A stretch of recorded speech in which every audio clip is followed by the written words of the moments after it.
Welcome to Module 3 of Managerial Accounting. In this brief lecture, I'll provide an overview of the topics and requirements you'll need to fulfill this module. Our topics will be covered here are Chapter 8 and 9 of our textbook, Master Budgets and Flexible Budgets. You will once again complete your homework in McGraw-Hill Connect. You do not have a discussion in this module, however, you're going to complete your first project, a master budget and making budget adjustments, and also a variance report. Let's look at a few of the following items for this module. By the end of this module, you're going to understand how to construct the following: a master budget and a flexible budget. Chapters 8 and Chapters 9.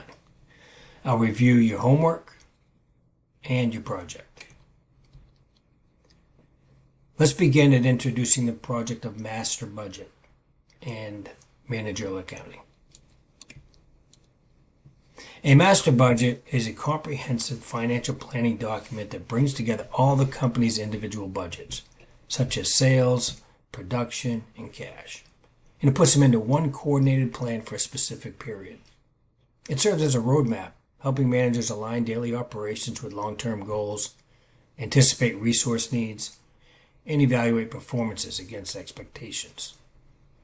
The purpose and application of a master budget in practice: Think of companies from Tesla to your local craft brewery. They rely on master budgets to make sure that they have enough resources to meet demand. They have to manage costs and plan for profitability. Understanding how a master budget works equips you to see the big picture of how all parts of an organization fit together. Topic 2 is a flexible budget. A flexible budget is a financial plan that adjusts for changes in activity levels, such as sales volume or production output. Unlike the master budget, which is set for one level of activity, a flexible budget allows managers to compare actual results to what costs and revenues should have been at that actual level. The purpose and application of a flexible budget is because businesses use these budgets to understand whether differences in performance come from changes in activity, like producing more units, or efficiency, or maybe even cost control. For example, a hospital might use a flexible budget to adjust staffing and supply costs when patient volume is higher or lower than expected. Together, the master budget and the flexible budget give managers both a plan for the future and a tool for performance evaluation. The master budget sets the roadmap, while the flexible budget helps interpret results when reality doesn't match the plan. Let's review the assignments you'll need to do in this module.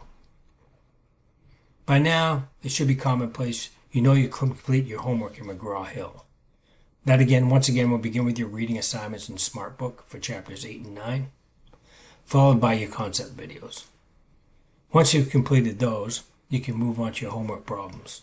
And finally, once again, you'll have an opportunity to apply that knowledge in our concepts and practice exercises, as well as your ongoing simulation in Annie's Ice Cream Shop. Once that's behind you, your last piece of this module would be your first project. Let's go build the master budget. So the project is a budget project. You'll be diving into building a master budget.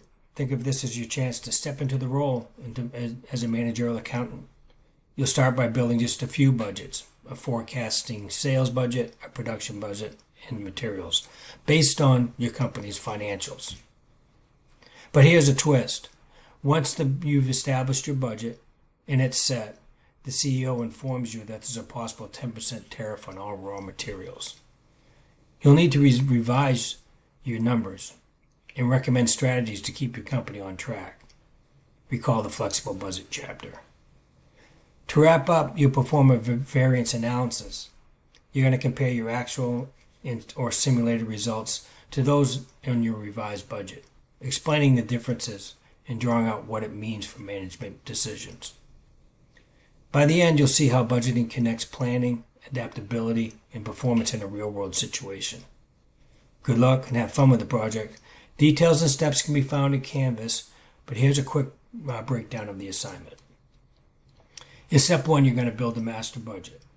You're going to use the company financials from the company you chose earlier, the income statement, the balance sheet, and the cash flow, and create a sales and forecast budget.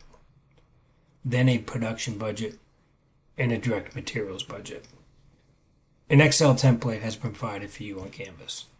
You will follow the same steps that you're going to follow in Annie's Ice Cream Shop. Step two is your scenario adjustment. Now you're going to make that adjustment that when the CEO announced a 10% tariff on materials. Revise your budget and make your recommended strategies to maintain profitability. And finally, step three, you're going to develop a variance analysis. Compare your actual and simulated results to the revised budget. Calculate some key variances, sales, materials, and efficiency. Explain the causes and management implications. Your goal, show how budgeting guides planning, adapts to change, and drives business to better decisions. Again, check Canvas for complete details. If you have any questions, reach out to your instructor. Best of luck in this module.